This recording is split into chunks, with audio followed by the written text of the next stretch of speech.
I know. Jasper is a bore. Oh, there you are, Jasper. You all right, darling? Oh, yes, I'm all right. Thanks. Perfectly all right. Just a bit tired, that's all. In fact, I think I may go home in a moment. I did rather promise Mother I'd tie up the branches of the nectarine tree against the garden wall before it got dark.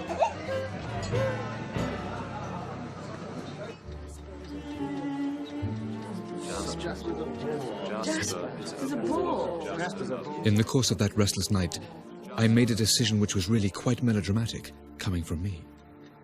I've decided to resign, Mother. Oh, Jasper. I'm going to live in Paris. Oh, Jasper. But your job's so safe. It's almost impossible to be sacked from the civil service. Is that what I'm seeking out of life, Mother? Safety? I mean, am I that boring? I want to live. That's all very well, dear. We all want to live, but what will you live on? I'll paint. Oh, Jasper. Look, what is all this, oh, Jasper, Mother? I feel I have a genuine talent. Sorry. I may not be a genius, but my efforts are consistently superior to those of the other exhibitors of the Whitehall Arts Club. Oh, Jasper.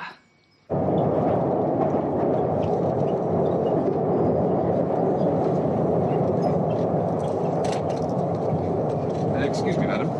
Would you care to take this seat? Thanks, ever so. Did you say something? Did you say there was another seat? No, ma'am. But I think this young lady's about to offer you hers. Aren't you? You don't mind? Thank you.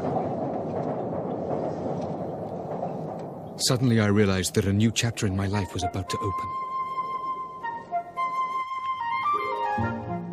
My umbrella would have to go. Let this be the first gesture of revolt. À bas le parapluie.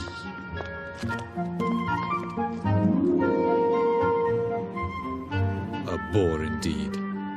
That was not how Mark Fairweather would view me when I handed in my resignation. What's that in your buttonhole? Delphinium. Never saw that in a man's buttonhole before. The flowers that bloom in the spring, tra-la. How would you like a complete change of routine? A break from all this? Out with the in tray, out with the out tray? Well, as a matter of fact, Mark, I would like a break, and I was intending to tell you today. I want to resign. No, can't have that. We have a job that's a little out of the ordinary. It requires tact and discretion, so I'm asking you to tackle it, Jasper. Oh. There's an outlying division of the ministry. It's very small, which seems to have become rather isolated from headquarters. It has a staff of only 3, an obscure university don called Pollux, a statistician called Quirk, and a female person. It's called Output Statistics. Its purpose was to collect and analyze the output of foreign publications, but frankly, it was set up rather hurriedly during the Battle of Britain and has never been screened for redundancy. What, since 1940? You mean the ministry has forgotten it for 17 years? Not forgotten, Jasper. Overlooked. It's quite different. They're in a big house on the border of Norfolk and Suffolk. It belongs to a backwoodsman peer, the Earl of Flamborough. Here's their output for the past 3 months. Good Lord. Now, I don't want to put words into your mouth. You have a completely free hand, of course, but it would do your career no harm at all if you were to find that its work during and immediately after the war was of immense value, but its usefulness is now over, and it should be wound up instantly. Oh, no, I don't think this is my cup of tea, Mark. You'll go tomorrow, take your painting kit. The place is called Arcady Hall. Good luck, Jasper.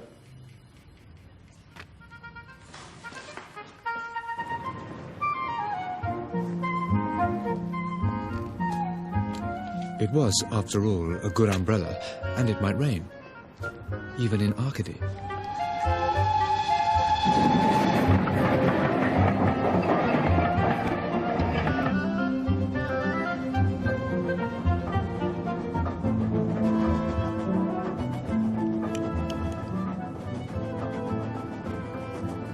There's an unchanging look about this part of the world, isn't there? Oh, I do hope so. I can't bear to read about estates being broken up and all those lovely old houses going to rack and ruin or being given over to government departments or lunatic asylums. Yes, I'm going to one that's been partly taken over by a government unit. Arcady Hall. Flamborough's place? What are you going there for? Tact and discretion. Oh, just for social reasons. And to do some painting. Do you know Arcady Hall, then? Well, I met Lord Flamborough quite often when I was a girl, and then after the war, I mean the First World War, of course, parsons' daughters couldn't quite compete. Then he married a really lovely person, Lady Flamborough, Mabel. He's odd, of course, even odder since his accident. Oh, dear. What accident? During the general strike, he volunteered to drive an engine. He'd always been mad about trains. He was at Norwich or somewhere, getting up steam or whatever it is one does, when some of the railway men who were on strike molested him. He was polishing the brass on the nameplate, I believe, when they got into the cab and let the brake off. The train had started to move, and as Bertie, Lord Flamborough, tried to clamber onto the footplate, he fell under the wheels, run over by his own engine. Had to have both legs amputated. How awful. Oh, I'm sure you won't find him at all morbid. Besides, he has 3 beautiful daughters, and I'm sure you'll enjoy their company. Oh, no. No, I've discovered I haven't got what it takes with girls. Besides, I won't have time with my painting. I'm staying at Flagsfield with my old nanny. I may well pop over and have a look at some of your work. Well, almost finished. May I see it? By all means. Though I'm afraid it may seem rather dull and old-fashioned to a young artist. Oh,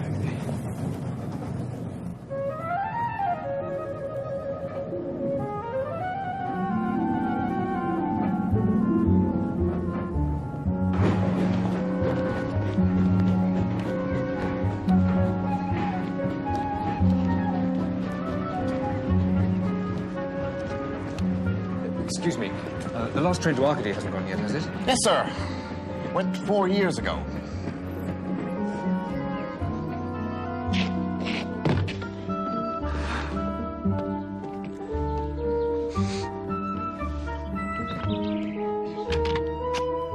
I had booked in at the Verley Arms, named after the family which had occupied Arcady Hall for 400 years.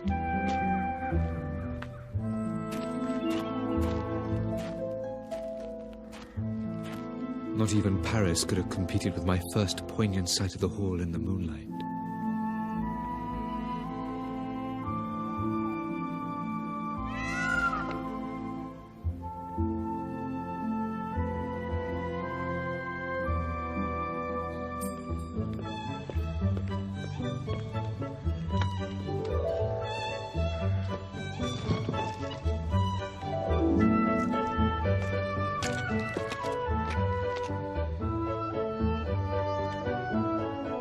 I set off eagerly the next morning.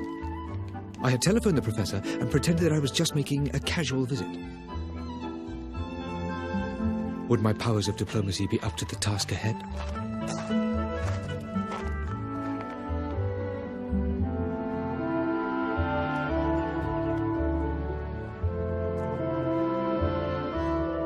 In the face of such majestic beauty, I felt it unbefitting to enter through the main gates.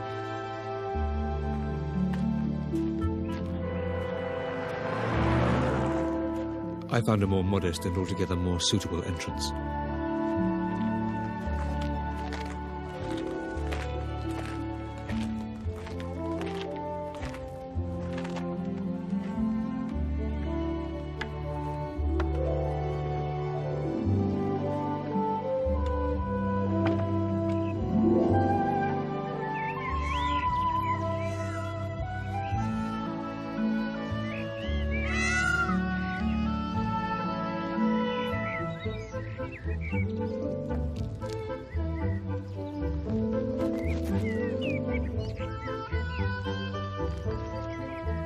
Are you the man from the ministry? I'm up here. They told me you were coming. Wait a minute and I'll come down.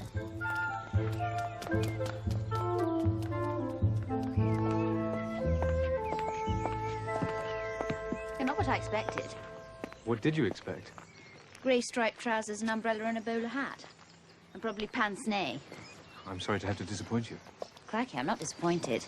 Apart from the umbrella, you look quite dashing. You'll do excellently. We're distinctly short of able-bodied men in these parts. Come on.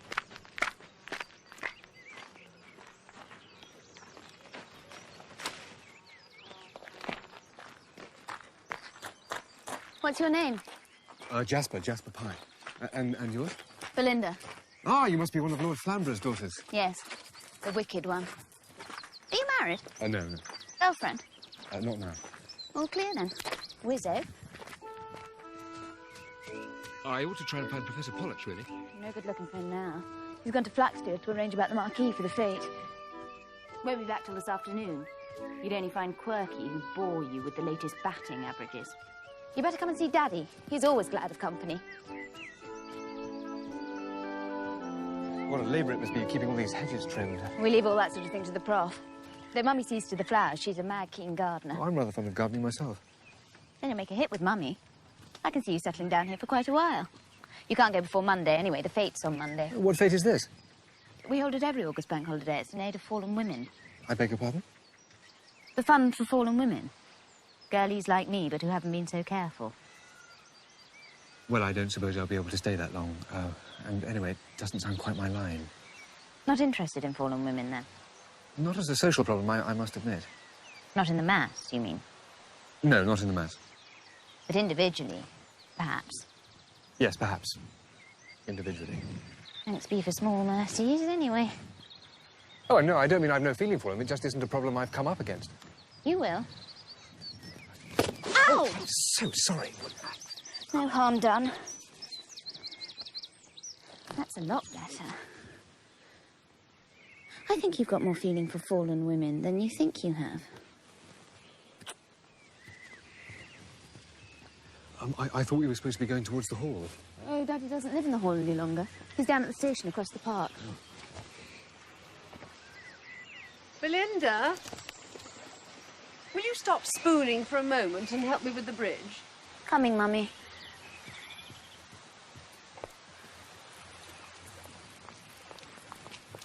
Why your father chooses to exile us both to the far side of the park, I cannot imagine. I should get a girlfriend to look after him and save my poor feet. Never mind, Mummy, it keeps you fit. And Jasper will carry your plants. Oh, of course. Oh, how do you do? Thank you so much. Now, Linda, dear, you'll have to interrupt your studies and go up to the hall. Quirky wants someone to help him sort out all the bunting. But I was taking Jasper to see Daddy. Well, Jasper can come with me. Who is Jasper, by the way? He's the man from the ministry. I didn't know we were expecting one. Still, you'll lunch with us, of course. Thank you very much, Lady Flamborough. Now run along, Linda. Make sure Quirky gets out the flags of all nations as well as the bunting. See you later.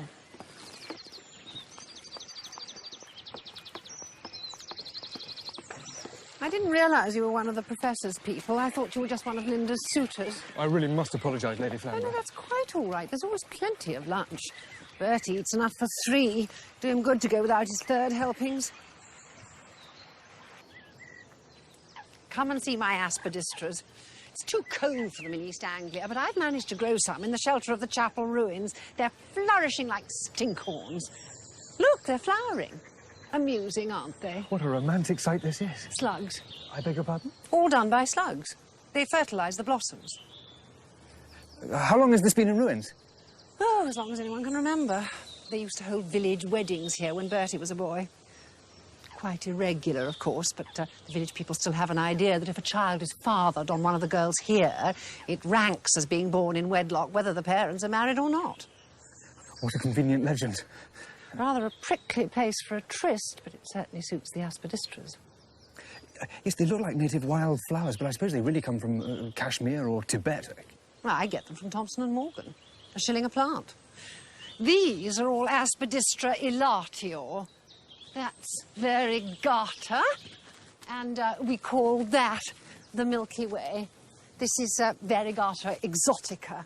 Oh, and this is Aspidistra lurida, which, as you can see, is lanceolate.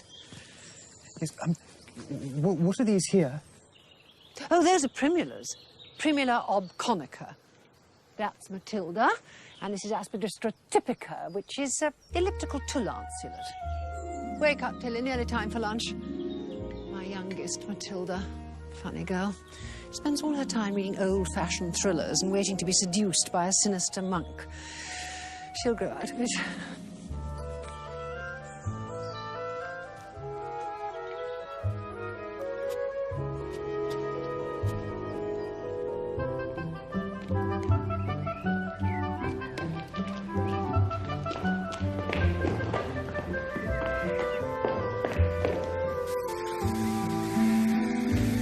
Bertie, I've got a man from the ministry to lunch. This is Jasper. I don't know his other name. Can you dance the Charleston? Well, give him a stiff drink. He's carried my plants across the park. Oh, damn decent of you. What will you have? Like to try one of my Manhattans? Or my special dark lady? Or Angel's Tears? Oh, well, I'll have whatever you're having, please, sir. Oh, I think it should be a dark lady today. Sit down, dear boy. Thank you, sir. I take it you have a private coach on the line, sir? I own it. Oh, you own the coach? I own the railway. I bought the branch line, station and all, when they closed it. Railway people made me a present of the locomotive, and a fellow called Jones found the coaches in a siding in Palmer's Green. He's always got an eye for a bargain. The railway people said I could have them for a song, if I could get them here. Now, see how you like this. Thank you, sir. Yes, is one of the ingredients, dubonnet? No, beetroot. It's cheaper. Delicious. How on earth did you get the coaches down here? Blackmail. The footplate men were threatening to come out on strike. Jones told the local branch of the union that he'd arranged for me to appear on television, waggle me stumps, and tell them how it was a railwayman's fault I lost my legs in 1926. I wouldn't have done it, of course, but they couldn't risk it. I ran the coaches down here while the strike was on. There was a lot of confusion on the railways at the time. Cleaned the coaches and oiled the engine before they went and elected me vice president of the Flaxfield branch of the union. Luncheon is ready. Oh, give me a push. There's a good fellow. Thank you. Over there, old chap. Yes, thank you very much. Yeah, always did enjoy eating on the train. Meals weren't always what they might have been. But now I have the best of both worlds. Home cooking and a change of scene. Oh, is Chloe in the cab? Yes, dear. Our eldest daughter. Shouldn't boast, I suppose, but she's a damn good engine driver. 117. Yes.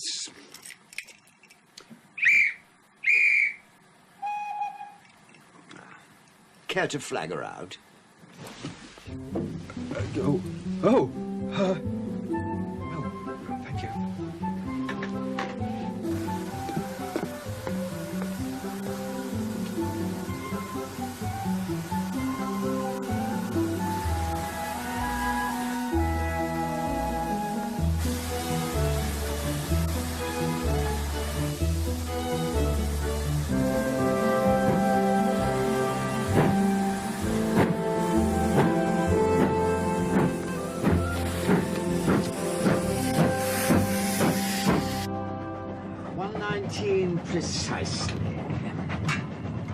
Will you have soup? It's mulligatawny. Thank you.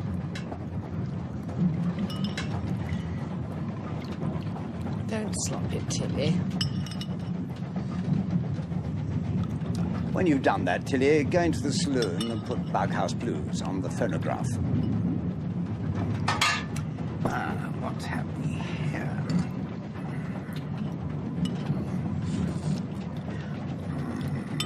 Very nice.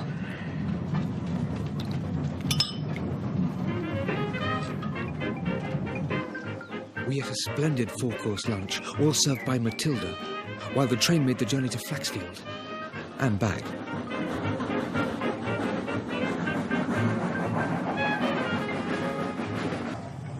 Lady Belinda seems to suggest that you lived on the train. Of course. Front coach is a sleeper. Very comfortable it is, too. This is where you get off, young man. Arcady Halt. 2:26, 1 minute late. Not Chloe's fault. I told you we didn't want the claret tickled up. Well, hurry up, young man, or we'll be really late back at the terminus. That won't do.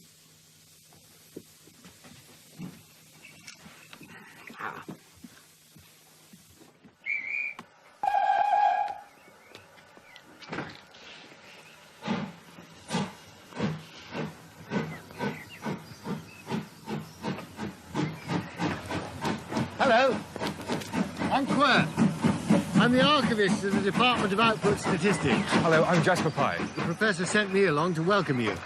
We heard on the grapevine you'd probably arrive on the Flamborough Flyer. Hope you're none the worse for the experience. I've had an excellent lunch. They usually rope me in as fireman. I gather you're on a tour of inspection. Oh, hardly that. No, I've just come to discuss the work with Professor Pollux. And with you, of course. I must say, it's all very well kept up. Even the moat. All the professor's doing. Really? I wouldn't have thought he had much time with the statistical work. Well, he doesn't neglect his work. You'll find everything shipshape. The professor's a great stickler for order and method. Oh, no, I didn't. I wasn't, I wasn't, no, I haven't come to... Ah!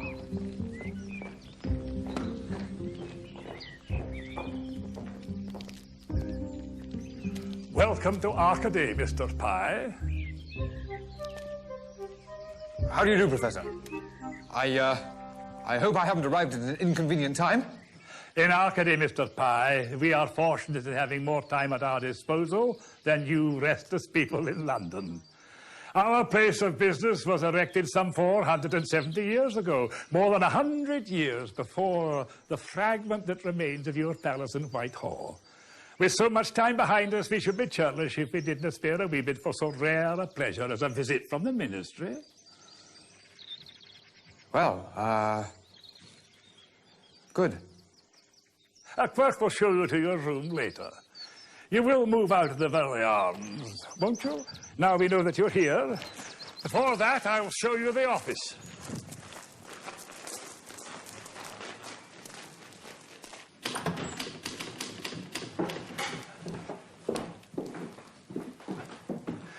I can see you're impressed by our workroom, and rightly so. This is Miss Mounsey, our department secretary. How do you do? How do you do? What a magnificent room. How do you manage to get any work done? Oh, it's most convenient. The mouse... I'm sorry to say that Miss Mounsey here is known as the mouse. I don't think she bears us any ill will because of it. She sits there, by the window. I sit opposite the fireplace at that refectory table, and the professor sits at the far end, up on the dais. I always tell Quirk, when he has any bother with his filing system, one only has to look at the ceiling, and one will find described, analysed, indexed, and cross-indexed the human character in all its foibles and quirks. Foibles and quirks. Where do you keep all your files? These are the arms of the Verley family. They indicate the relationships by marriage on which the family fortunes were based. It is quite extraordinary, Mr. Pye, how the Verley family have kept itself to itself. It's fascinating. Where do you keep all your foreign publications?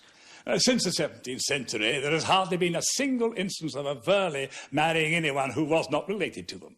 Lady Flamborough is second cousin to her husband. Their eldest daughter, Chloe, is married to her first cousin, Lionel Burley, who is heir to the title and estate. Hello again. Yes, hello again. Do you like being kissed? Well, yes, I mean, of course. Well, what I mean is some men don't like being kissed. They prefer to do the kissing themselves. Oh, I see. You mean there's a difference between active and passive kissing? Yes, if you like to put it that way. I like both, as a matter of fact. First, I like to be active, then passive, then both at the same time. Well, I suppose I should say that I like kissing more than being kissed. It's a more manly attitude, really, isn't it? But, though I wouldn't have dreamt of kissing you when I trod on your toe just now, I must admit I did rather enjoy being kissed by you. You ought to see how you like being the kisser instead of the one who's kissed. Ought I? Yes, you ought. In a moment, I'm going to offer you my lips, or cheek, or ear, whatever you choose. And I'll be jolly disappointed if you don't see how you like it. I wouldn't dream of disappointing you. Then which would you prefer? Lips, cheek, or ear?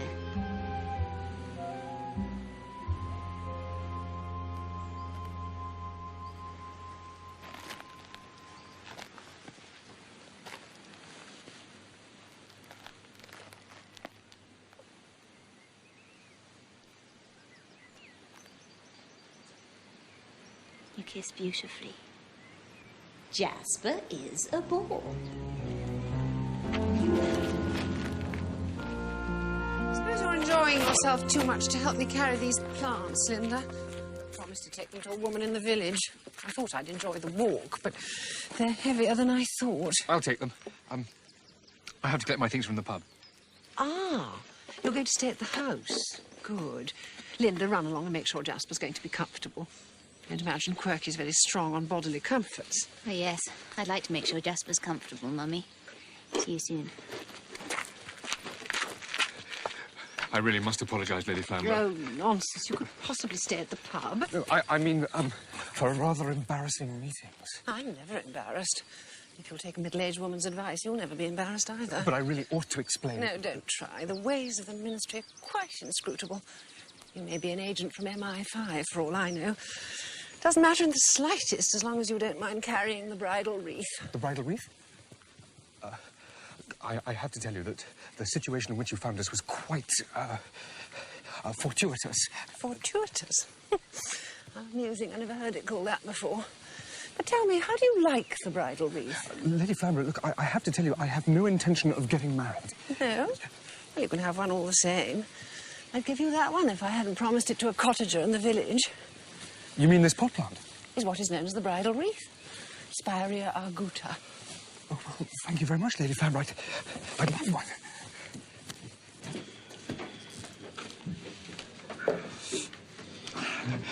I'd like to book out. There's nothing wrong with my room. It's just that I've been invited to stay at Arcady Hall. Not as the guest of Professor Duncan McAllister Pollux. Professor of Pomposity at the University of Aberdeen. Yes, I am the guest of Professor Pollux. Well, my dear sir, kindly remember to spell it with a P and not a B. Don't take any notice of him, dearie. It's just his little joke. He don't always see eye to eye with the Professor. But the Professor's done a lot of good for Arcady. His lordship needs someone like him to manage the estate for him. Oh, Mr. Jones, what can I get you? Pint of pig's ear, please, Dimple. Evening, gents. Lovely time of year for the weather. Jones, are you the man who got the railway coaches for Lord Flamborough? So what if I am? I believe you have the collector's bug. I may have something for you. Oh, yes? I bought a ticket from Liverpool Street to Arcady yesterday. No, you can't have. The line ends at Flaxfield. The branch line to Arcady was closed 4 years ago. Yes, I didn't know that, and neither, it seems, to Liverpool Street Station. This is a collector's item. Liverpool Street to Arcady. And dated 4 years after they closed the line. This is the ticket equivalent of the unperforated stamp. What do you want for it? Oh, no, you're welcome to it. It's no use to me. Oh, much obliged to you, sir. Huh. I dare say you don't realise the value of a curiosity like this to a student of serendipity like myself. Serendipity? What the blazes is serendipity? Something naughty, I'll be bound. Serendipity is the lucky chance by which I picks up unconsidered trifles. And I don't mean picking up glasses in a bar. Eh? That's meant for me, is it? Steady. Mr. Jones was just having his little joke, like what you did earlier. I can take a joke as well as the next man, but if some tuppenny halfpenny cockney pipsqueak, who's only here on sufferance, is going to make offensive remarks... Please, he was only joking. I don't want you to think I can't take a joke. Jones is all right, really. Thinks we're all a lot of old has-beens down here, and I expect he's right. But you see the family motto, the Burley family motto up there? Hic Manimus, here we stay. Relics, that's what we are. Collector's pieces. That's why this picker-up of unconsidered trifles finds us of interest. With something to stick in his scrapbook.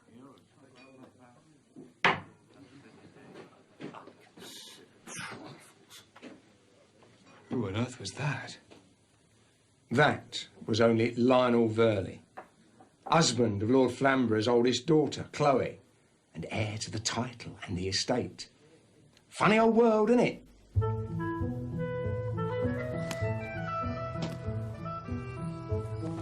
Hello. Oh, hello. Allow me. Oh, thank you. Do you bat or bowl or both? I beg your pardon? I can see you're a cricketer. We shall be glad of you for the Flaxfield match on Saturday, our derby game. It's our 100th match this season. We're always short of players at harvest time.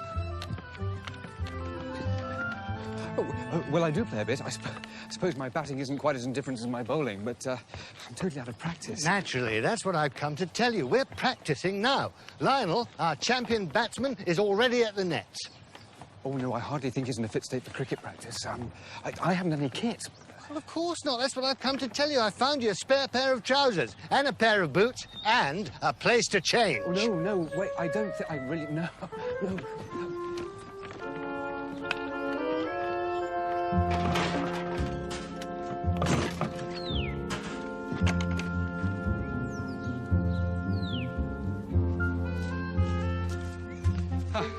Cricket seems to take up a lot of your time.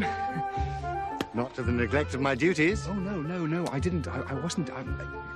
Good Lord.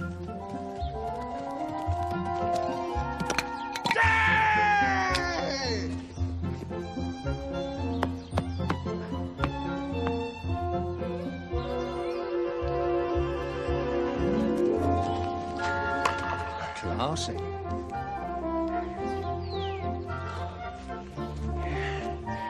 Not enough ballast.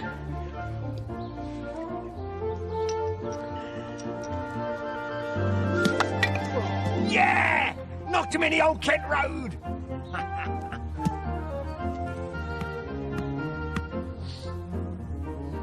Half a pint on the stumps, and a large scotch for anyone who catches me.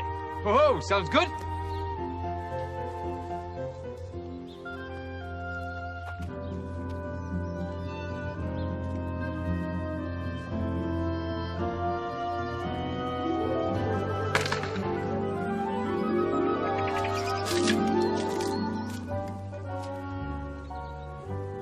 Never mind.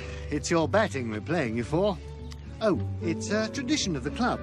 We retrieve the ball ourselves when it's been hit into the woods.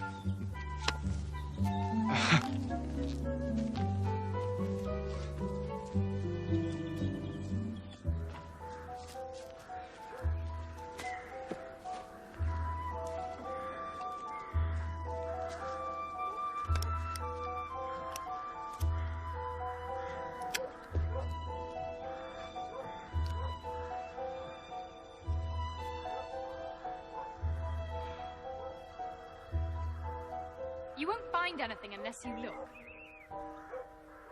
You won't hear anything unless you listen. Who is it? Who are you? Where are you? You won't find what you want by looking on the ground. Ah. You're in the tree, aren't you? Who are you? I'm the ghost of Bonnie Prince Charlie in the Boscobel Oak.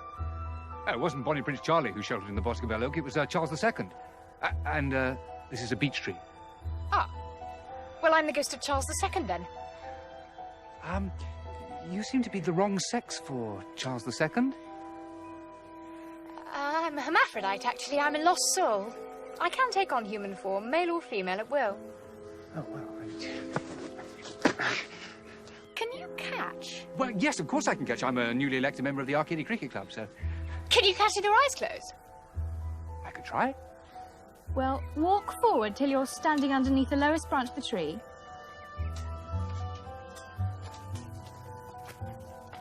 Hold out your arms.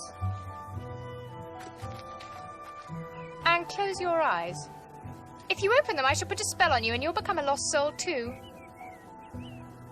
Catch! You're rather a butterfingers, aren't you? Well, I wasn't prepared for such a handful. Look, would you mind loosening your stranglehold? I'm having trouble getting up. Only if you swear to keep your eyes shut. I swear.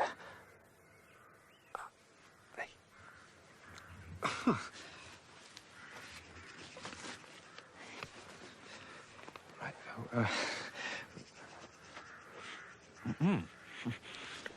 Ah, another fortuitous situation. You promised you wouldn't open your eyes. Now you've lost me.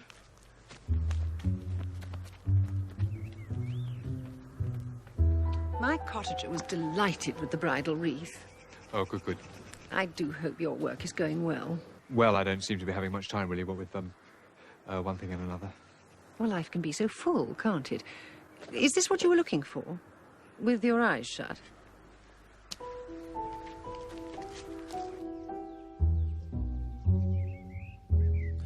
It is marked in a 17th century plan as the eating room, and that is how it is still described today.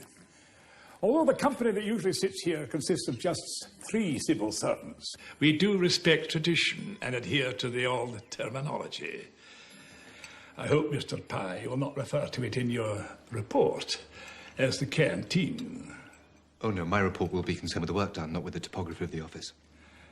So you are going to write a report, Mr. Pye? I had put my own interpretation on your visit, but this is the first direct intimation I have been given of its purpose.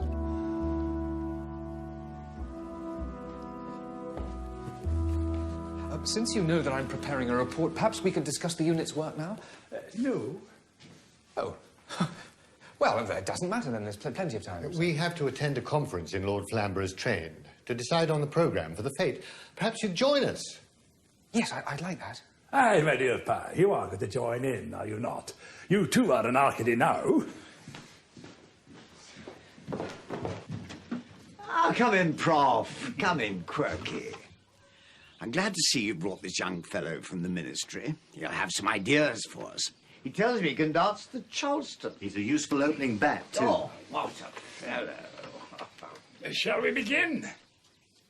I should like to propose his lordship takes the chair. Seconded. Declined. I never could be trusted with fallen women.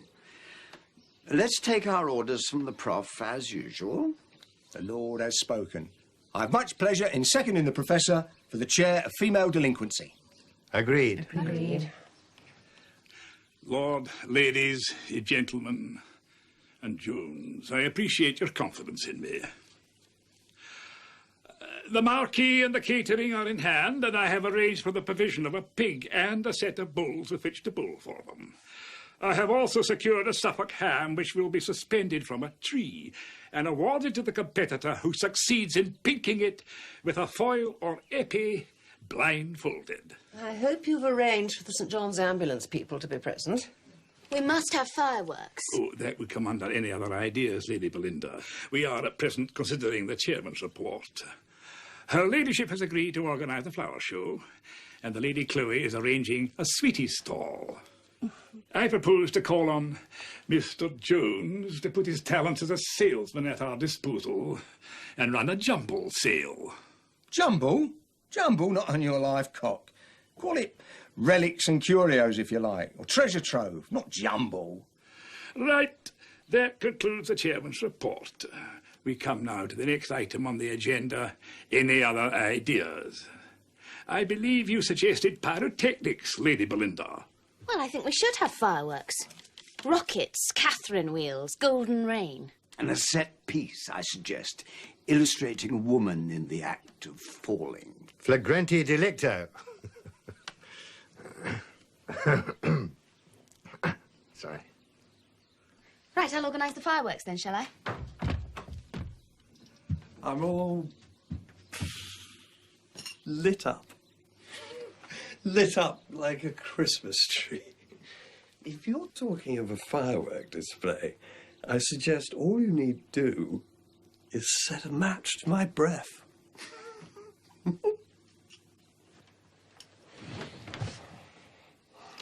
What about Mr. Pye? Ah, yes. What about Mr. Pye? Well, perhaps I could arrange something in the nature of, treasure hunt? Well, I forgot to mention that. It's already been arranged. It's been organised by the kiddies from the primary school. Think again, chum. Why can't he put on a demonstration of the Charleston? I dare say the village girls would gladly pay 6pence a time for a hop with him. I have an idea our shy Mr. Pye is not too keen. Perhaps Mr. Pye has a talent for fortune-telling. We did very well with Madame Fatima last year. Yes, and the chiropodist from Flaxfield who did it has moved to Brightlingsea. I used to know a little girl from Brightlingsea. Name of Ada. Platinum blonde. She threw me over for a pork butcher. Pity. Still, never mind, I got Susie now. Ignoring that contribution, what do you say, Mr. Pye, to impersonating Madame Fatima? Well, I've never done that sort of thing, and I'm not sure that I'd be very convincing. And I'm not sure that I'll still be here. Oh, you'll still be here. I know what Mr. Pye could do convincingly. He could kiss the girls at $1 a time. Yes, or even half a crown. Oh, really, Lady Belinda? Really, Lady Matilda? Perhaps it's a role more suited to Lionel. I'm not kissing any girls. I've got my Susie to deal with. Do we know who this Susie is? Could be that chorus girl from Lowestoft. Is there any other business? How about an ankle competition? I'm sure Mr. Pye is a very good judge of ankles. I was getting a bit irritated by the assumption that I was interested in kisses and ankles. Well, all right, then, yes, I'll judge ankles. But I couldn't say no to everything. Good man. I knew you'd stay. Traction engines. Will you be quiet? It's any other idea, isn't it? This isn't any other idea. It's a traction engine rally idea. And I had the idea, and I've organised it for the fete. You've organised a traction engine rally? Yes, Ducky. I've been round all the pubs in Thetford and Diss and Beccles and Bungay, and I've rallied the Black Caps. 11 engines will assemble on the green at noon on Bank Holiday Monday. And I must go. Susie's outside. Outside? Lionel, really? Come on, Prof. Come and meet Susie. Oh, this is preposterous. Outrageous. We haven't even finished any other ideas. Yeah, wheel me to the door, Jonesy. There's a good fellow. Must see what she's like. One never can be sure with Lionel's girls. Linda, silly, come and have a look at this. Meet the new girlfriend. Isn't she a smasher? Well, we seem to have fallen into an error of deduction. Perhaps he really has organised this rally.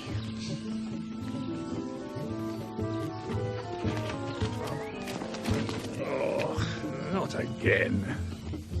Will you help me get him home, please? Of course, Lady Clary.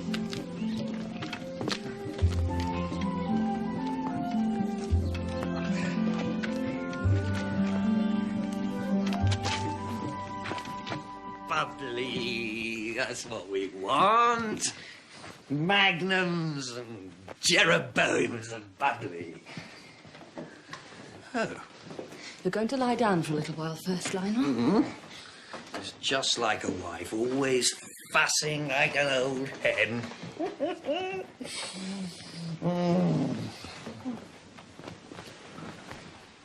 Will you bring me the brandy, ducky? You stay there, darling. I'll see if I can find some. He'll fall off to sleep now. He usually does. Thank you. Should we go down to the buttery and have a drink ourselves? I could do with one.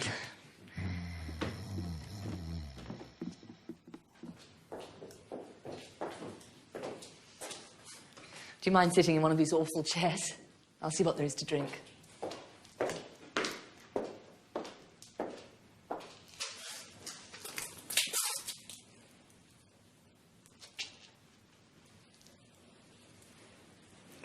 I keep the door locked when Lionel's in one of his states. I don't like to risk him going down the dungeon steps and breaking his neck.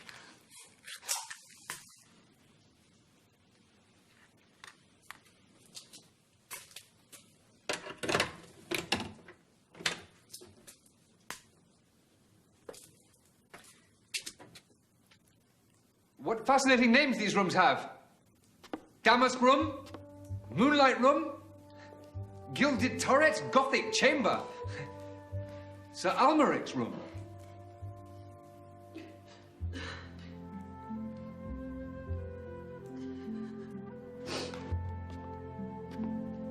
Are you all right?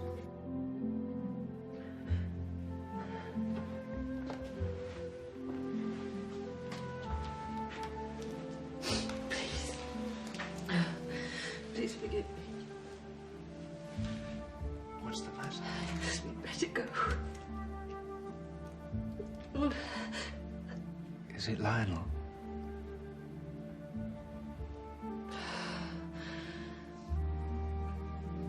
Oh, Chloe.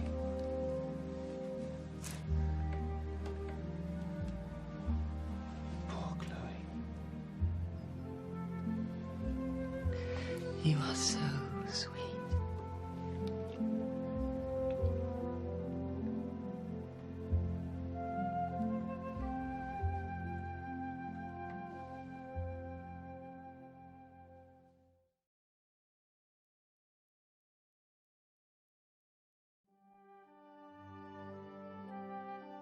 I felt that on my first day at Arcady Hall, I had lived through half a lifetime. I had been given the Moonlight Room. It didn't take me long to realize why that was its name.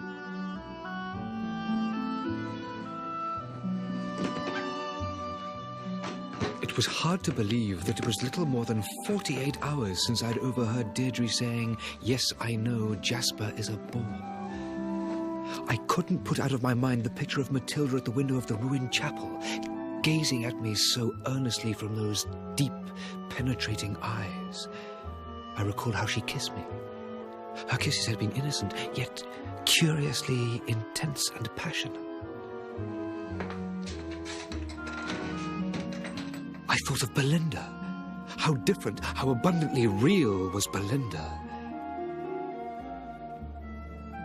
I couldn't deny that I was still tingling with the physical contact of that kiss near the coppice. And yet, only half an hour ago, I'd been kissing Chloe in the dungeon. That kiss had seemed to mean something, to be an expression of true emotion. I suppose it was quite appropriate for a civil servant to be kissed in triplicate. But it had prevented me from getting down to my investigation of the work done by Output Statistics. There was something odd and improbable, yet rather piquant, about the real moonlight falling on the imitation moonlight of the paintings. Moonshine. Was it all moonshine?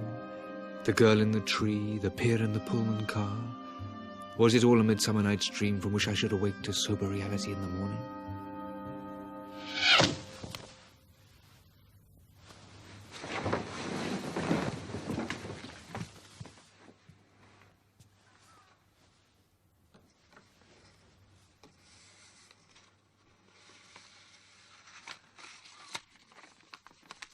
come to me at midnight in Sir Almeric's room.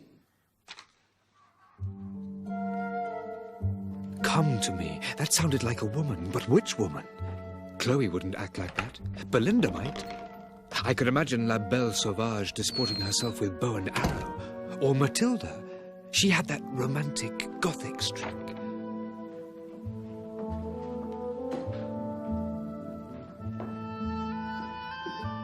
I might never find out who it was unless I found the answer to an even more urgent question. Where was Sir Almeric's room?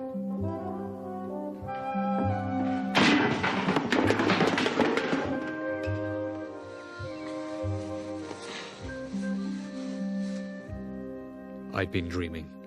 Dreaming about arrows and secret rooms. Or had I been dreaming? Had I only dreamt that I'd got dressed, searched the house for Sir Almeric's room and the sender of that mysterious message, and never found them?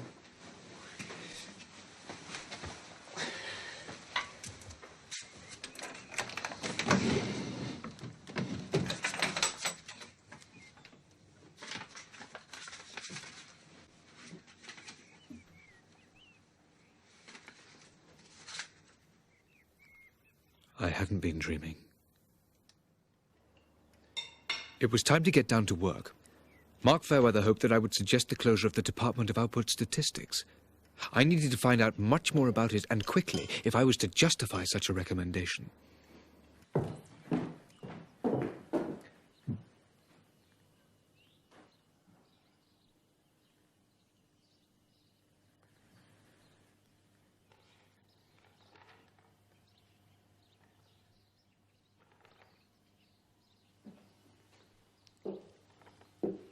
Good morning, Mr. Pye. Good morning, Miss Mancy. I was hoping to have a word with Professor Pollux. Oh, he's gone to see the rector about the arrangements for the fete. Oh, well, as long as it's something vital. Well, then perhaps I could have a chat to Mr. Quirk. Oh, he's gone with the professor. Can I help? Well, since every other member of the Department of Output Statistics is seeing the rector, yes, I hope you can.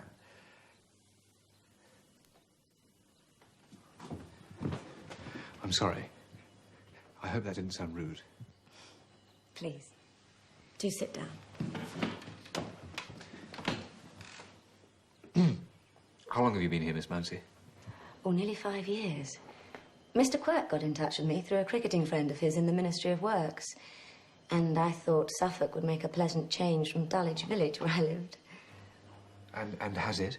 Well, yes. Although it is rather difficult for a girl to fit in here the way the Professor and Mr. Quirk do, for instance. Yes, they do fit in here, then. Oh, yes. They're really part of the place. The Professor knows every detail about the history and architecture of the hall. And with Mr. Quirk, it's cricket and village life. And Lord Flamborough doesn't mind them being here? Oh, on the contrary. I don't suppose he could afford to keep the place going himself. And he'd never find a land agent or bailiff to look after the estate the way the Professor does. I see. So he leaves all that sort of thing happily to the Professor, does he? Oh, he never interferes. Quite honestly, I don't think he'd dare to. Everyone's just a bit frightened of the Professor. Now, these, statistics, how do you actually go about the process of collating them? Oh, I don't have much to do with the statistics, except for typing them. Mr. Quirk is the statistical expert. You should see the marvellous graphs he makes up in connection with the County Cricket Championship. So if Mr. Quirk is the statistical expert, what exactly does the Professor do? Well, he runs the department. Yes. Yes, of course. Now, you have no other staff. How do they manage when you go on leave? Oh, Lady Belinda lends a hand. Oh, she can type, can she? Lady Belinda is a very capable person. Yes, so I gather. Yes, someone was saying, I think, that she was very good at archery. Archery? Not Lady Belinda. I mean, not to my knowledge, anyway. Oh, may I have a look? Of course.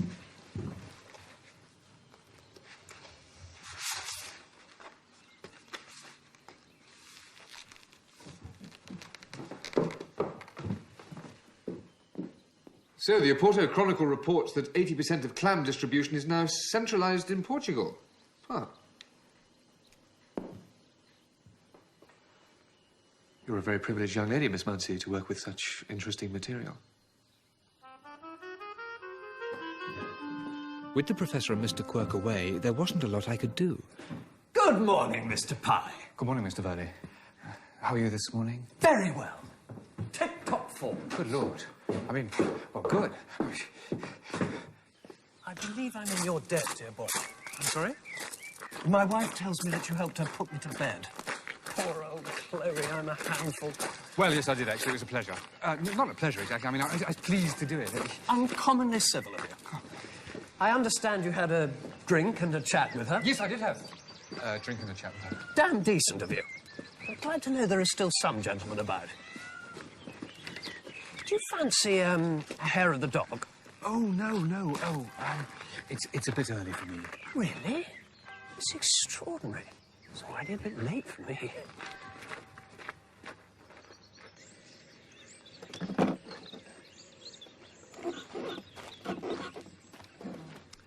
She wants her 11s. I felt a little awkward in Lady Flamborough's presence. It was the first time she'd come across me when I wasn't being kissed by one of her daughters. Good morning, Lady Flamborough. All on your own this morning, I see. Yes. Bad luck. Would you like to give her victuals? Oh, thank you, yes, I would. We'll tear a small piece off and hold it out to her. She'll take it quite politely. Does she have letters for 11s every morning? Yes, she won't touch cucumber. I don't seem to have the knack. Well, she doesn't seem to fancy you, Mr. Pye.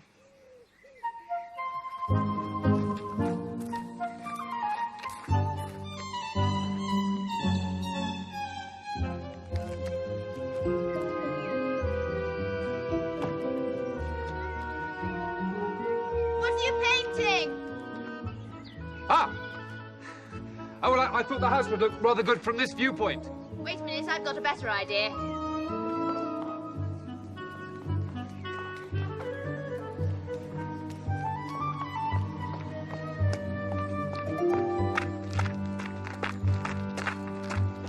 Do you do nudes? There was a life class at the School of Art I went to, but I never really kept it up. Models are expensive. I'm not. I'm free.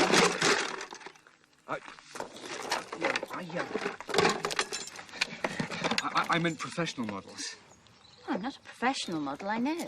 But I can keep still for an eternity. And I shan't charge you anything. I don't think that would really be suitable. I'm not here. I wasn't proposing to strip down in the garden. There are plenty of places. I know. Sir Almeric's room. You'll get the best light to the left of that window. Assuming that you're right-handed. Oh, yes, I'm right-handed. Good.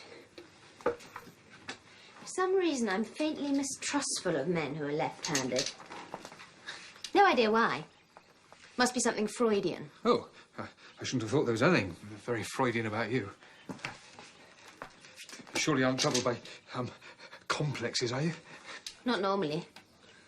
But I suppose that deep down I'm a dreadfully conventional person. It's more conventional to be right-handed, isn't it? It's more usual. What's usual isn't quite the same as what's conventional, though, is it? It's a terribly profound remark, isn't it? Look, you sure this is all right? What's the matter? Well, nothing, but I mean, I wouldn't be able to ask your mother first. Ask Mama. What an extraordinary idea. You can if you like. Mama! Mama! Jasper wants to paint me in the nude and he wants to ask your permission first. That's okay, isn't it? Yes, of course. That's okay. How do you like me? Splendid. No! Please don't take anything else off. No, I'm just going to have a shot at your torso only. Not at full length. I think I'm better at full length. No, I'm going to paint you from the waist up. I'm turned slightly to your right. So if you just sit down, please. Thank you. And lean forward very, very slightly. Thank you. No, that's not quite right. You're all hunched up. Could you just be natural? Come and arrange me how you want me. Push me about. I don't mind being handled. I like it.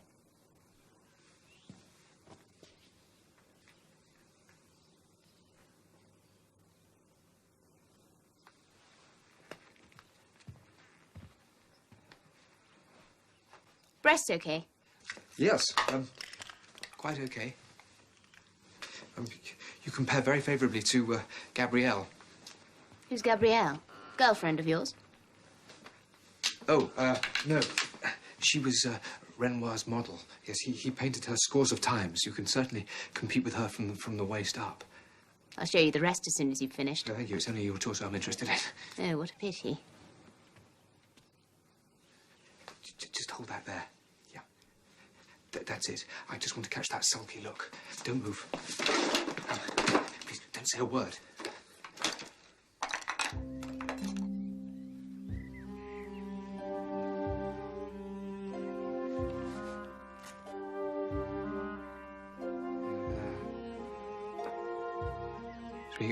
You can ease up now. I wasn't actually sulking, you know. I was merely disappointed. I honestly think the bottom half's just as good. Oh, we've got quite enough to do with the top half today. You know, to tell you the truth, I'm getting really excited about the result. I'm glad you're getting excited about something. I was beginning to think you were rather a cold fish. Look, the question of whether I'm a cold fish or not doesn't really enter into the conversation. You see, I'm trying to paint a picture. Sorry, Jasper.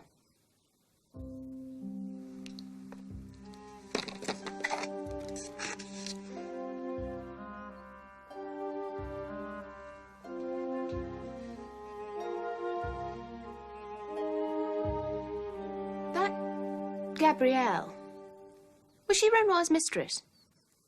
I haven't the least idea. Oh, sorry, she was his servant. She used to look after his children. I'd like to be your servant.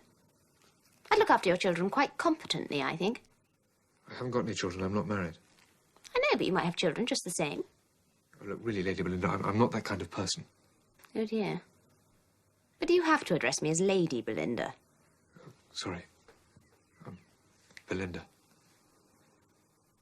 I'm afraid I was being a bit pompous. People do say I am. You're not pompous, you're sweet.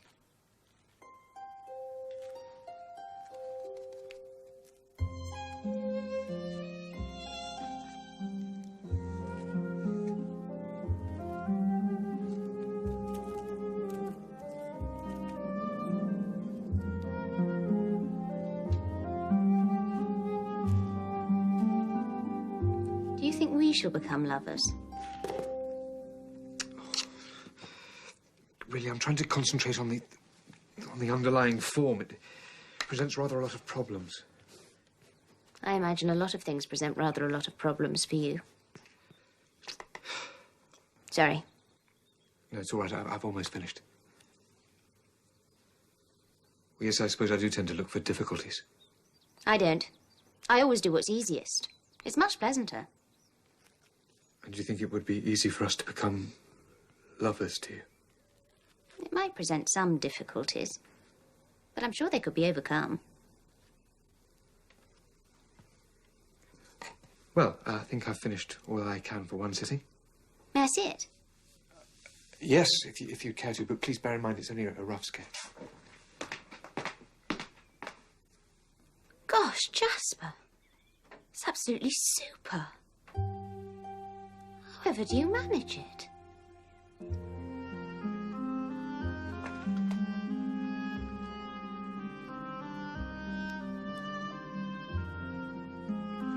Belinda for modelling for me. No, I really ought to pack up all these things and put them somewhere. I don't want everybody coming in and staring at it. At any rate, until it's finished. You could put everything behind the tapestry. There's an alcove in the wall over there. Nobody ever looks there except when the tapestries are spring cleaned.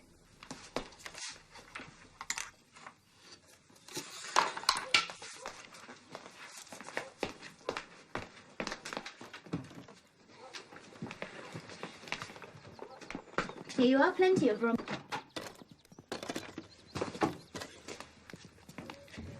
You'll find a shelf in there for your brushes and paints.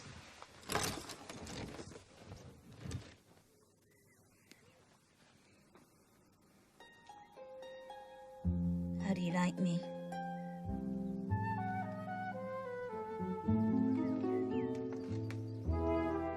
Allow me to go further. Crumbs. I suppose this may be liable to misinterpretation. Behind the tapestry. Quick! Keep smiling. Oh, but you're in for a nice wee surprise. This is Sir Almeric's room, so called after Sir Almeric Burley, who was archer and ordinary to it. Hello, Mr. Pye. May I introduce Miss Tidy? Miss Tidy, Mr. Pye. Mr. Pye and I met on the Flaxfield train the day before yesterday, Professor. Oh, these tapestries are exquisite. May I see you sometime, Professor, to discuss the work of your department? Of course, my dear Pye. My time is yours. Oh, well, shall we say 10 minutes? Impossible. Oh. Miss Tidy knew this house as a young lady. She was, I believe, very taken with his lordship. Lord Flamborough was a handsome man while he still had his legs. Miss Tidy has expressed a wish to see every nook and cranny. Every nook and cranny. This depicts Actaeon, the celebrated huntsman, son of Aristeus, who was changed into a stag. He doesn't seem to become a stag yet. Who's the lady without any clothes on? That is Artemis, the huntress, the maiden divinity who was never conquered by love. A dangerous lady, eh, Pye? Oh, yes, a very dangerous lady. When her chastity was threatened by Orion, she slew him with an arrow. In this design, you see Artemis being spied on by Actaeon. She changed him into a stag, and he was torn to pieces by 50 dogs. Oh, dear. I think that's slightly drastic, even for a peeping Tom, I'd have thought.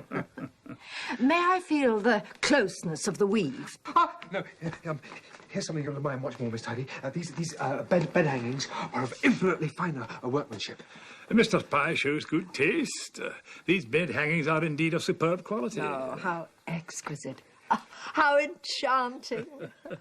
Observe the quaint archaic spelling. A rabbit spelt R-A-B-E-T and hawk spelt H-A-U-K-E. Oh, and what a hawk, too. He'd miss nothing, would he? Rather like yourself, Professor. Who's been disturbing this bed? Have you been having a siesta, Mr. Pye? Oh, perhaps it was Artemis. But we don't want you turned into a stag, do we, Mr. Pye? Not before Saturday's cricket match, anyway. Well, perhaps we should move on, Miss Tidy. I should mention that there are no less than 4 exits in this room. Great Scott!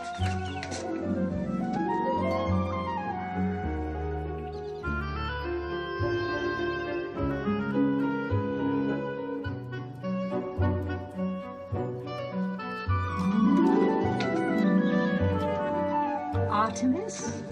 Or one of her nymphs? As I was about to say, there are 4 secret doors and sliding panels in this room.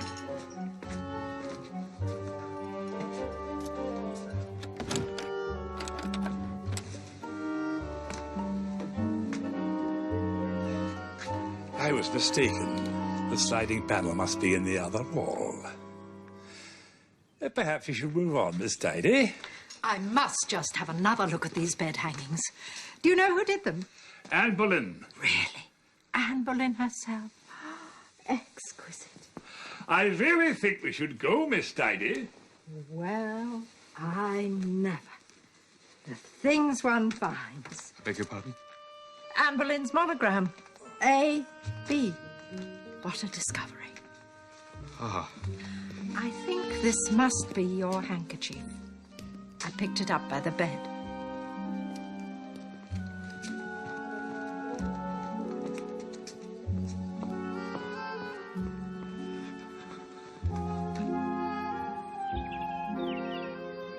It had been a nerve-wracking encounter. I sought peace and quiet in the gardens. Have you finished my daughter off? Well?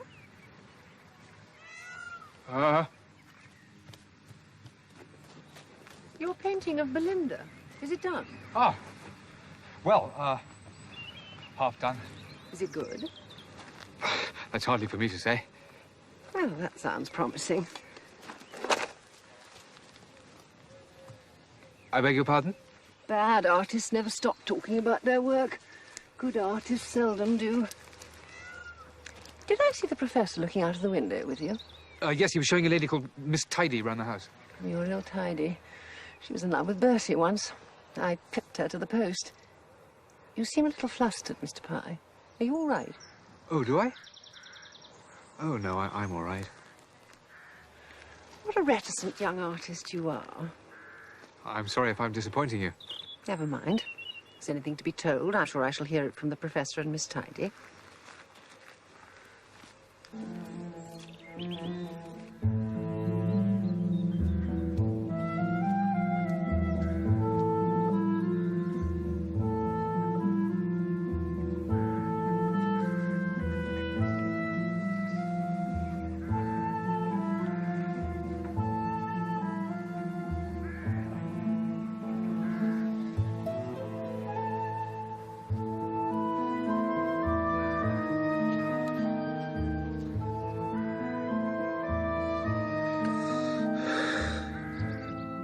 Oh, dear. What a sigh.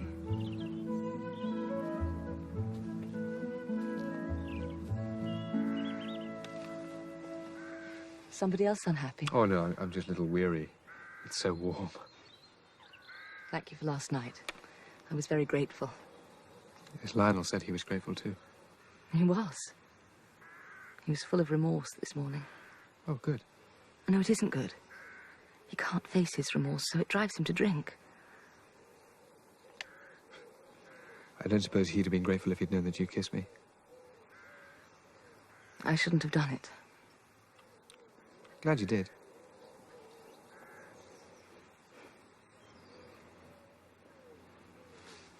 Would you like a drink? Yes, very much.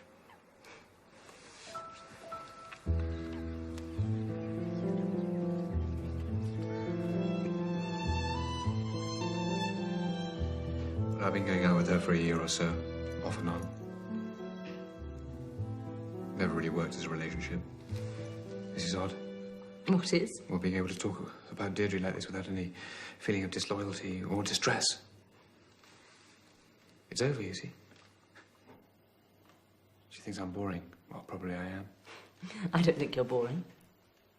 Well, I don't feel boring with you. I think you have a natural gift for inspiring confidence, and confidence is. Oh, dear. What have I said? Oh, Chloe. Is it because there are no confidences with Lionel? I don't even want to think about my life with Lionel. Can I help? That's very kind of you, but it's none of your concern. I'd like to help. Nobody can help. Nothing's ever as bad as it seems. No, it isn't. That's why I feel so ashamed of myself for behaving like this.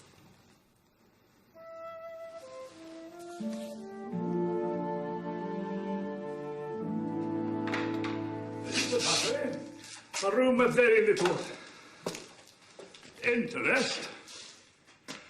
You wanted a meeting with Mr. Pye.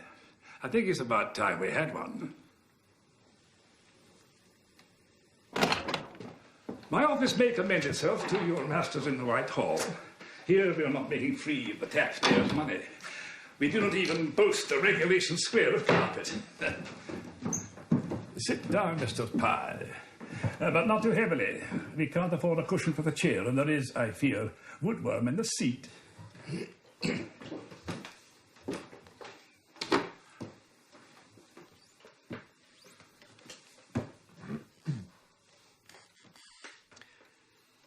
May I ask you, Professor, what it is about your job here that has encouraged you to live in obscurity, when you could be making a name for yourself in the universities or in Whitehall? You may indeed. Well, I just have. And I am considering my reply. An important question like that demands careful consideration. Well, I mean, what is it about the statistical unit that you see as being so important? You have asked me two completely different questions, Mr. Pye.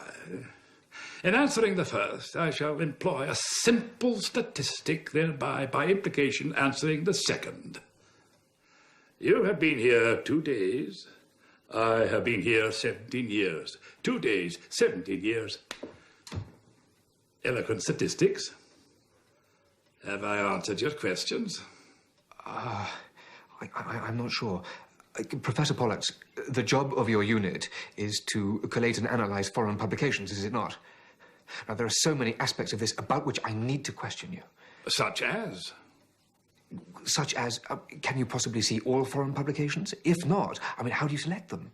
How do you acquire them? In what way do you collate them? By what criteria do you analyse them? In what precise way do you employ statistics? And what is the overall purpose of your work? Even so eminent a statistician like myself cannot answer 7 questions at once, Mr. Pye. Professor, in considering the future of your department... So, that is what your report is all about. We are in danger of being disbanded. I had my suspicions, but this is the first direct intimation of its purpose. Mr. Pye, if I am fighting for my life, will you give me time to prepare my case? How much time do you require? Will you wait until after Monday? Will you allow me to concentrate on my fate, when I no longer have half my mind on the fate? That seems fair.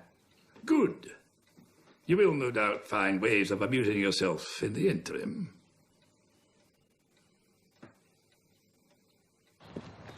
After the events of the morning, I felt unequal to sitting down to lunch with the professor. I decided to have some sandwiches in the Burley Arms.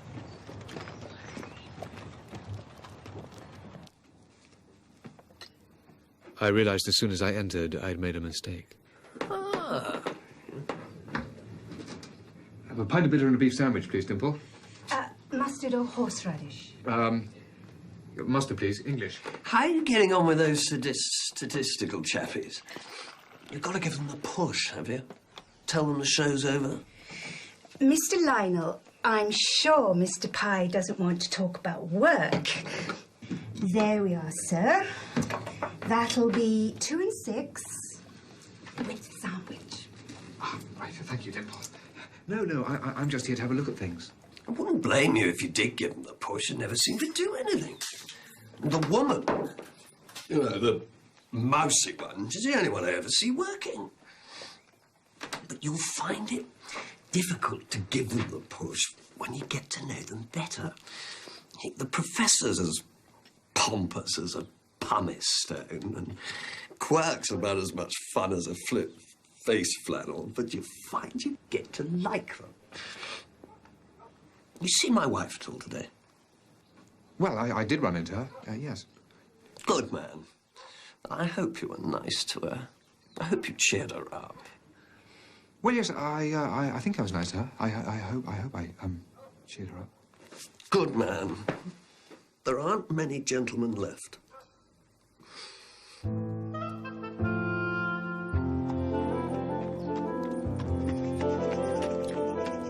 As I walked, becoming increasingly conscious of the remoteness and isolation of Arcady from the outer world, I thought about Lionel's remarks. Curiously, I felt no guilt at exploiting his drunkenness. Arcady was already beginning to make me feel quite amoral.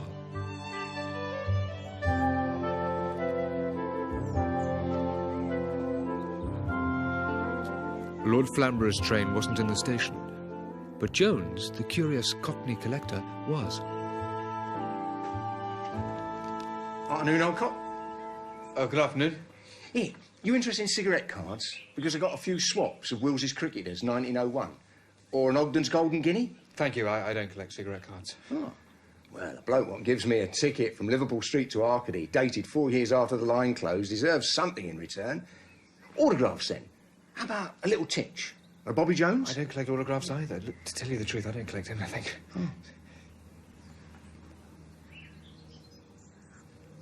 Well, let's get back to the hall. Oh. I'll keep you company if you don't mind. I always enjoy a latter. Oh, Any use to you? No, it's used. Clipped in 2 places, see? Single from Flaxfield to Arcady. Can't make out the date. Oh, there's a message round the edge. Meet me in the chapel ruins at 6. Good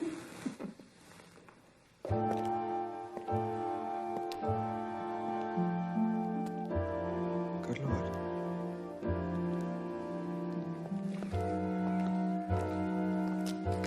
Is that for you, do you think? Oh, I wouldn't have thought so. Could be for you. Me? No. I'm not the sort of bloke people meet in chapel ruins. You are. Arcady had provided so many improbabilities that I was quite prepared for another. I jumped, but I wasn't surprised.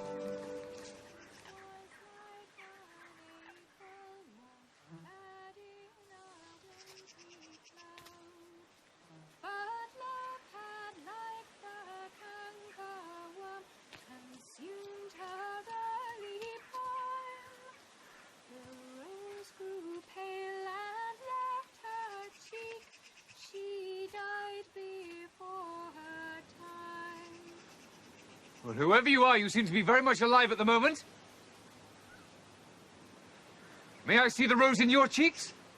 This is the murk and fearful hour when injured ghosts complain. Now dreary graves give up their dead to haunt the faithless swain. I believe that I've met you before. And you are certainly no ghost. Where are you this time? I live on a higher plane than you, sir.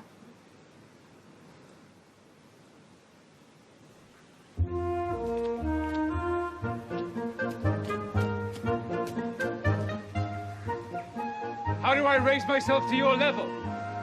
Is Sir Jasper perhaps rather a faint-hearted villain? Not at all.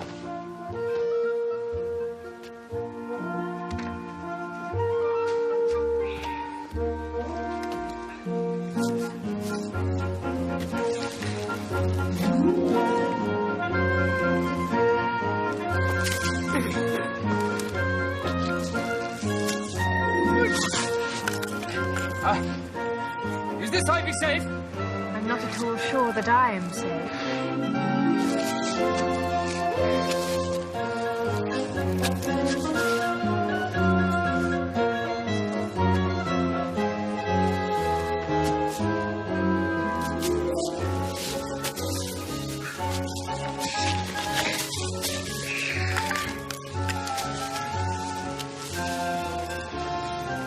What happens now?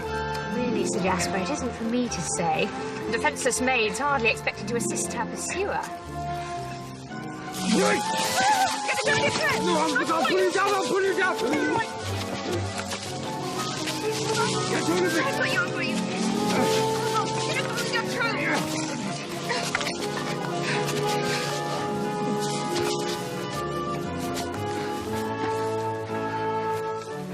Oh. Oh, phew. I thought I was going.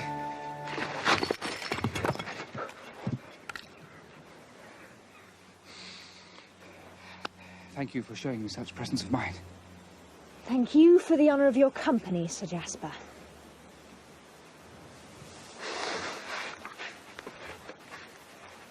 You're afraid of heights, aren't you? Sexy men often are. You aren't afraid of heights? No, I'm not sexy, you see. Not like Belinda. I'm intensely romantic, but I'm not interested in sex. Look, here, Matilda, I really am not used to conversations like this. Well, you better get used to it. We're going to have to spend the night up here now the ivy's collapsed. No, we can't do that. Hey! Help! Help! What are you doing? I'm going to read to you. His eyes followed with dread the course of the dagger.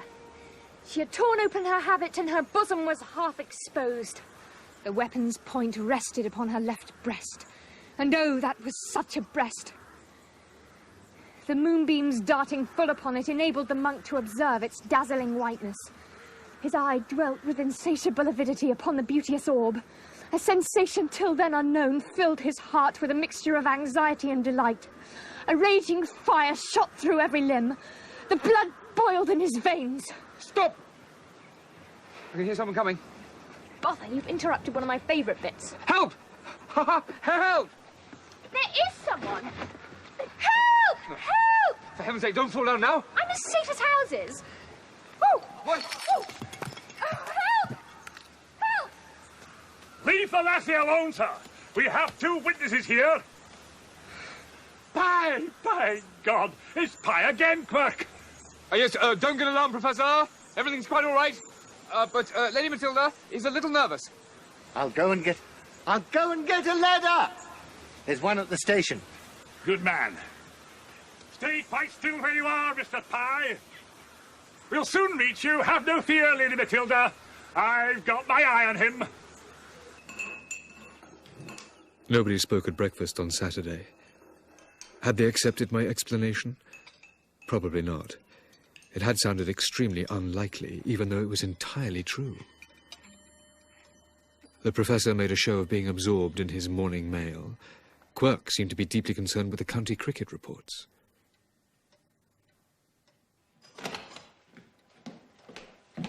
A message has just come up from the station. His lordship would be much obliged if Mr. Pye would call on him this morning. Thank you, Miss Mancy. I felt like a condemned man on his last morning as I finished my hearty breakfast. Better be going along, Pye. Oh, dear, this is rather upsetting. I was going to give Mr. Pye a few balls in the nets this morning to get his eye in for the match this afternoon. Cricket isn't the be-all and end-all of life, Quirk. I think his lordship has something rather important to say to Mr. Pye. I had a word with his lordship and her ladyship last night, and I think I know the matter that he wishes to discuss.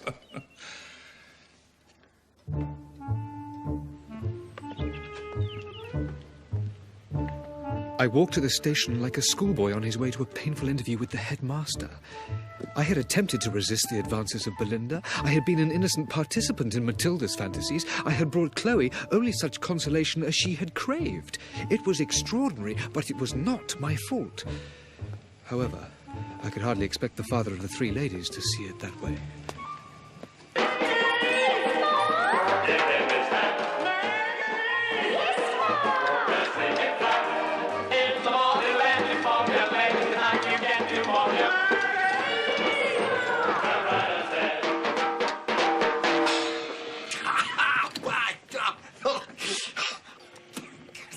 Are you hep? I beg your pardon? Are you hep? I think that's how they put it these days. Ah, hep! I don't think I am, actually, no. Oh, you can do the Charleston, though, can't you? I mean, you said so. How about doing a solo now? Hmm? I can't provide you with a partner. The girls are up at the village, but you probably get on better solo. Look, I'd rather not. I believe, I believe, sir, there was something that you wanted to talk to me about. Yes, there was indeed. Yeah, it'll wait, it'll wait. How about having a quick Charleston now, though? Hmm? Yes? Which would you prefer? Ah, your fascinating rhythm, or I wonder where my baby is tonight. Ouch, ouch. No, I'd really rather not. You see, sir, I think there's been some sort of misunderstanding, and I would like to clear it up. Misunderstanding? I fail to see how what I have to say to you can permit of any misunderstanding whatsoever. What about, Sweet Hortense? Yeah, it's a bit early for the Charleston, but the rhythm's right. Well, yes, it is a bit early. I really don't feel I could dance the Charleston at this hour. I wasn't talking about the time of day. I meant Sweet Hortense belongs to an earlier period than the Charleston, but it's got the right beat. Right. OK, try it. You say what you like about modern gramophones, they don't give you that same harsh, tinny sound you get out of this. How you need that for jazz. It gets flavour to it. Now we're ready. Let it rip. It's disgraceful, Bertie. What are you talking about, Mabel? It is a scandal. There is no other word for it. I can explain everything. I've been swindled. It isn't a Damascena versicolor at all. It's a Rosamundi. What isn't? What is? The rose I bought from Piggott and Higginbottom in the autumn is just come into bloom, and it isn't a York and Lancaster after all. It is a Rosa Mundi. Yeah, well, sickening. Don't interrupt us, Mabel. This fellow from the ministry is going to do a solo Charleston. Good Lord, are you all right? Yes, I just came over a bit faint. You need exercise. Sweet Hortense will tickle you up. I really don't feel like Sweet Hortense.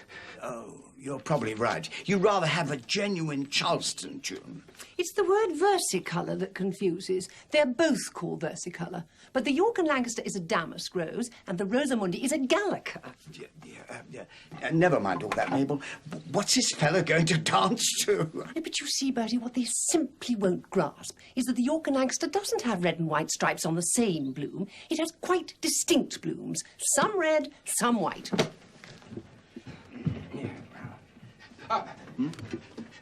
Can we leave the dancing for another time? I feel we ought to clear up that other matter first. I won't hear of it. Just found the very record for you. I wonder where my baby is tonight. All right.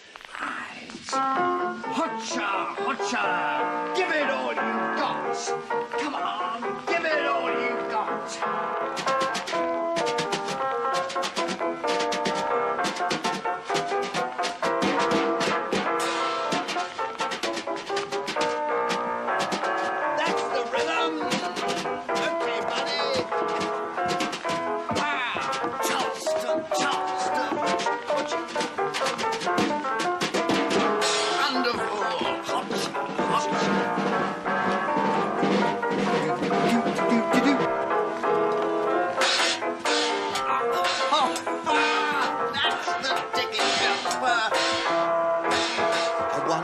My baby does the Charleston. I wonder who is teaching her the Charleston. I wonder where she's gone or how she's getting on. I wonder where my baby is tonight. Oh boy, oh boy. Oh. I haven't had such a workout for months. Reminds me of the old days at the 43. God, before your time, of course. Towards dawn, Mrs. Merrick used to let me play the drums. We used to burn the place up. Pity the Bobbies had such a down on the old girl. She was a sweetie.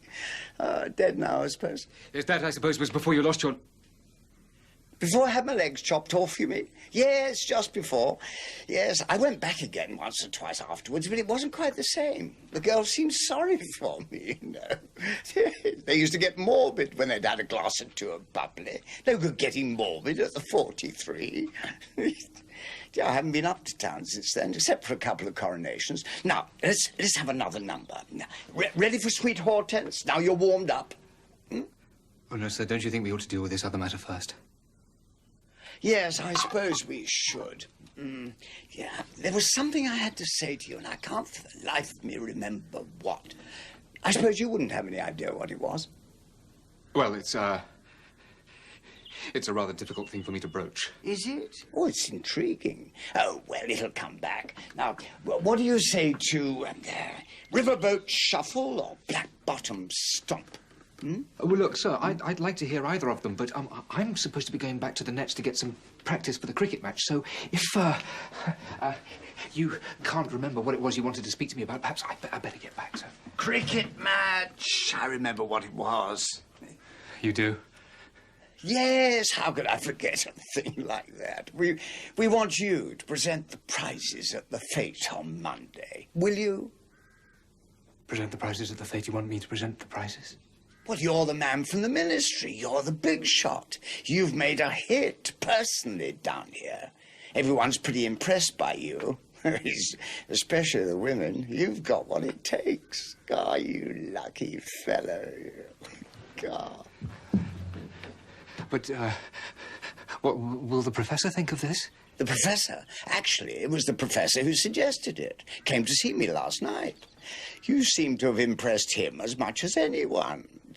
What's up, my dear chap? Not keeling over again. Oh, sorry.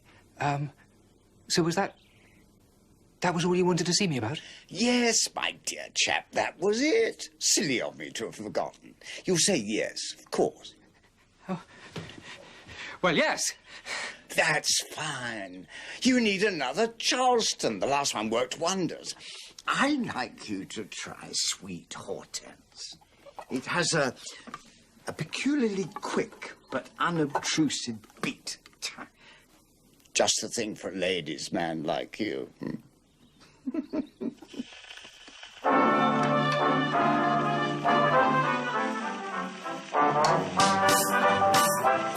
Give it all you've got. Wonderful. Hot, hot.